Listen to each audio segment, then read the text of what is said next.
Hello chess friends and welcome to Azarov chess channel and welcome to the round 3 of the Gashimov Memorial in 2019 Shemkir, Azerbaijan. So today we had also a very nice day. Vishwanath Anand managed to win a game, Dingler only drew, and today Magnus Carlsen managed to win the game against David Navara, and Magnus Carlsen after 3 rounds now he's the only player who has 2.5 points and he takes the lead. And I think it's really hard to catch up with Magnus Carlsen now, because in the next round he's again playing with the white pieces, and here he managed to win the game with the black pieces, so it's a perfect start for the world champion. So let's see now this game between David Navara and Magnus Carlsen. Again, Magnus Carlsen plays this very nice Lasker or Pelican variation, which he also played against Fabiano Caruana in the World Championship match in 2018, and he played this opening also in the Tata Steel tournament, and I don't know, it's basically an unbeatable opening, because no one of these players could manage to win a game against Magnus Carlsen in this particular opening, and this opening could maybe have a name in a couple of years after our very nice world champion Magnus Carlsen. So let's see now the game. It's a really nice game, but you will see in the continuation that David Navara made a mistake in the middle game and got punished because of that mistake, and from that point on it was really a one-way ticket, and Magnus Carlsen took an easy win. So here we have e4. Now c5, knight on f3, knight on c6, d4, the most aggressive way to immediately challenge the center. C takes d4, knight takes on d4, and now knight on f6, knight on c3, and now e5, knight on b5. This is now the so-called Pelican or Lasker variation, and of course you have to play the move d6, because here the positional threat is, of course, from white's perspective, to play the knight on d6 from white. So of course you are forced then to give up your very nice dark square bishop for the knight on d6, and this could be completely losing in an early stage of the game. So that's why d6. So knight on d5, and here knight takes on d5, e takes d5, and now knight on b8. In some occasions I've seen Magnus Carlsen, he played this line with knight on e7, and here after e takes d5, knight on b8. Here, of course, you see black would try this pawn breakthrough with f5, sort of on King's Indian attack, like we have seen maybe in some King's Indian orthodox lines, with this f5 possibilities, maybe g5, creating really a pawn majority here, because we have here the 4-on-3 situation on the king side, and of course that's where black is going to search for his attack. So here a4 by David Navara. Of course he's gonna play this a4 move, because the threat, a positional threat, was also here a6 and then b5, which could paralyze the queen side a little bit, because of course white will try maybe a pawn breakthrough and try maybe c4 c5 in order to break this position around this d6, because this d6 pawn is the main weakness in the so-called Boleslavsky wall that Magnus Carlsen has built here with this d6 and e5. And I've talked about these pawn structures in my Basics in Chess series. I will come to this Boleslavsky whole setups with this d6 weakness, and if you lose this d6 in these types of variations, you probably lose the game. So that's why white is trying to gain some space here on the queen side, and as I said, try this c4 c5 pawn breakthrough. So bishop on e7, we have bishop on e2, castling. So still common theory. Now knight on d7, and now king on h1. Now a6, of course, knight on a3, and here Magnus Carlsen plays a very nice idea. He plays a5 now, because if you try now knight on b5, which was the knight was a couple of moves ago on the same square, now it's again black's move, and we have played basically the same position, but now it's black's turn, and we have a sort of a tempo up, and I think it will be perfectly fine, because although the knight has a really nice outpost, it doesn't have good supporters, because the bishop has to maybe come here on e3.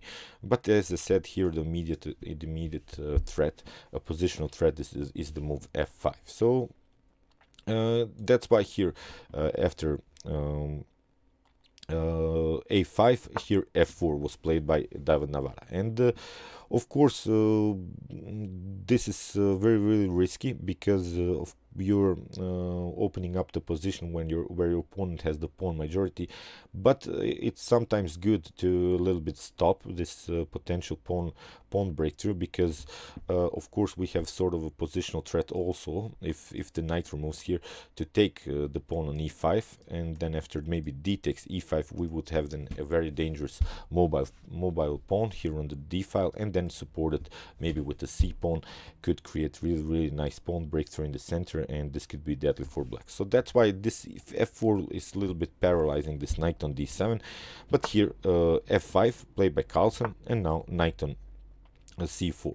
We have b6 and now rook on a3, and this is now a little bit well, okay, it's a very nice idea to create sort of a rook lift and then maybe transpose this rook to a3, but there were many better ideas. I think just play calmly, develop the bishop, maybe go for this weak b6 pawn. Here after rook on a3, Carlsen plays immediately e takes f4. We have bishop takes on f4, and now knight on c5. Now black is creating also a very nice outpost. This knight is hard now to challenge. On c5 you have to play many moves like b3, c3, and then maybe c4 in order to kick away this knight. This knight on c5 outposts combined with this d6 and a5 pawn is building really nice blockade system on the queen side.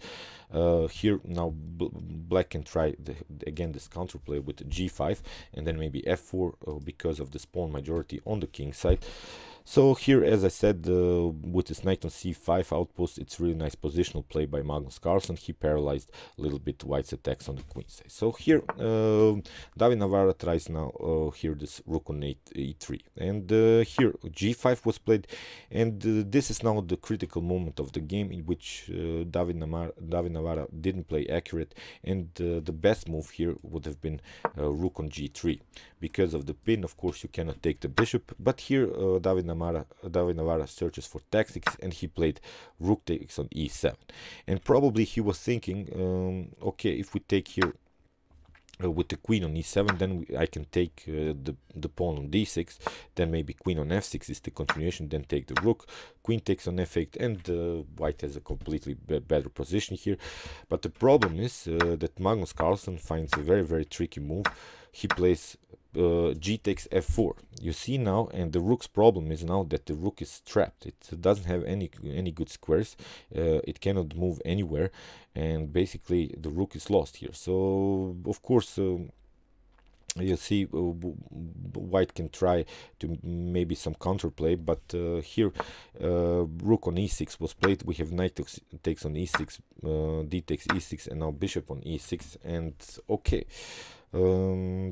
You see, although black's position around the king is a little bit weakened, but here you see Magnus Carlsen's intentions, because after rook takes on f4, now we have bishop takes on c4.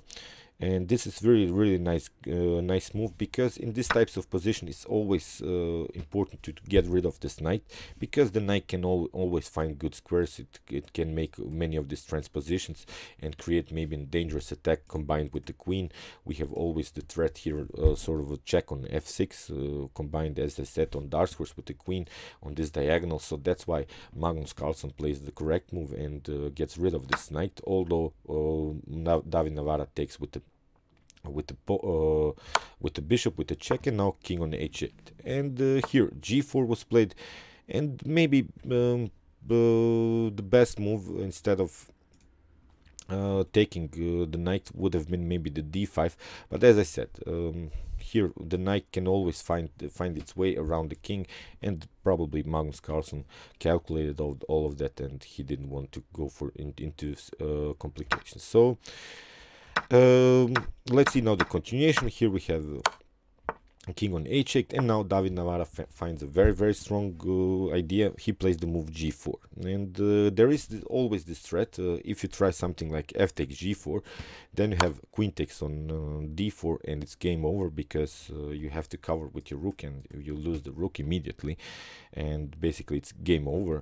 So that's why after g4, queen on f6 was played by Magnus Carlsen. He has to cover this very important diagonal, because this is where the king is vulnerable, and this queen has to be used as a defensive piece, at least for now, because of course this queen combined with the bishop is really dangerous, and you have to be careful. So we have c3, of course, protecting sort of this b2 pawn. Now queen on e5, and now queen on f1. We have rook on e8, and now finally f takes g takes f5, and now let's see the position. We have now 5 points, 5 pawns for white, 4 pawns for black. Black is up the exchange, but it's still a complex game, because white, although has an endangered king, David Navara doesn't have light square problems around the king, because he still has this light square bishop, which can always protect this very important diagonal. This queen is a little bit stuck, at least for a while, to the defense of the king. But now Magnus Carlsen searches for the easiest idea. He wants to trade off the queens, which we'll do in a couple of moves. So here rook on f6 was played. Here we have queen on f2, and now rook on c5. Now David Navara plays king on g2, and now queen on c6. And here a better move would have been maybe for Magnus Carlsen to play the rook on f8 immediately, challenging this pawn, and maybe bishop on d3 can be played. But now queen on d5, and this will be really annoying to play now for white, because we would then attack this very weak b2 pawn. We could infiltrate in the position through the first rank. So many options here. Here Magnus Carlsen played this slight inaccuracy. He played here after instead of rook on f8, he played queen on c6 with a check, and here king on h3. And now if you try something like rook on h6, attacking the king, you can move the king to g3, and it's unclear now, because the position, believe me or not, is equal here, because white has always the possibility to create a dangerous pawn push. So this king is not endangered here on g3, and this could be really a drawish game. So that's why here after king on queen on c6, here king on h3, and now queen on c5, again trying this trade of the queen. So king on g2, now queen takes on c2, rook takes on c2, and now rook on e4, attacking the bishop, rook on e6, of course defending, and now rook takes on a4, and Magnus Carlsen grabs now the pawn. The number of pawns is equal here, but still white has this annoying mobile pawn. So again, this rook on f6 is a little bit stuck and creates this blockade against this potential pawn breakthrough. So king on f3, now of course it's an endgame. We have to play with your king. King on g7, we have rook on d2, king on h6. Magnus Carlsen doesn't care so much now for this pawn. He wants to improve the position of the king, because he wants to bring the king on f6 and create a blockade against this pawn. So here rook on d6, king on g5, we have rook on d8, and now rook on h6, we have rook on g8, and now finally king on f6. Now the king is very well placed. Now the king creates the blockade, and now the rooks can play freely in the endgame. So rook on b8 was played. Now rook takes on h2. Now we have rook takes on b6, and now king on g5. Moving forward with the king, here we have also the possibility to create sort of a check on f4, f6, rook on f4. We have king on g3, and now rook on f2, and now these rooks are connected. The king is on a very active square, so now this is a very good position in endgame for Magnus Carlsen. Although white has also here the possibility to play with pawn moves like c4, c5. This is, I think, a completely winning endgame here for black. So rook on b5, now king takes on f6, now bishop on bishop on g4, and now a very strong move a4, because you want at least a little bit protect this a4 pawn, and now we want to try somehow to push this pawn on the h file, because this could be of course a promotion of the queen. So c4, we have a king on g6, now c5, and now a3. This is now really nice endgame playing by Magnus Carlsen, because here the main idea is after b takes a3 is to create this separated pawn structure. So you see in this position after b4, you see it was always a possibility for white to create this connected pass pawns, which are really deadly, and we all know if the connected pass pawns come to the 6th rank, this could be game over for black. So that's why here a3, at least here Magnus Carlsen gives up the pawn, but at least creating a weaker pawn structure, and now he can play the move h5 and really push this pawn forward. Combined with his rooks, this is now completely winning endgame. So rook on b4, we have rook on f8, we have bishop on d1, and now rook on d2. Now the rooks can play really, now the rooks have files that they can play, and this is now really lost here for white.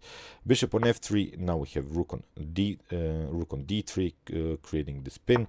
Rook on f4, now h4, very strong move. If you take of course with the king, you lose the rook, so that's why king on g4, rook takes on f4, king takes on f4, and now rook takes on a2, a3, and here David Navara could have maybe immediately resigned, but you see the endgame technique by Magnus Carlsen. Here c6 was played, now rook on c3, bishop on d5, now h3, we have a king on e5, but now very strong move, rook on c5.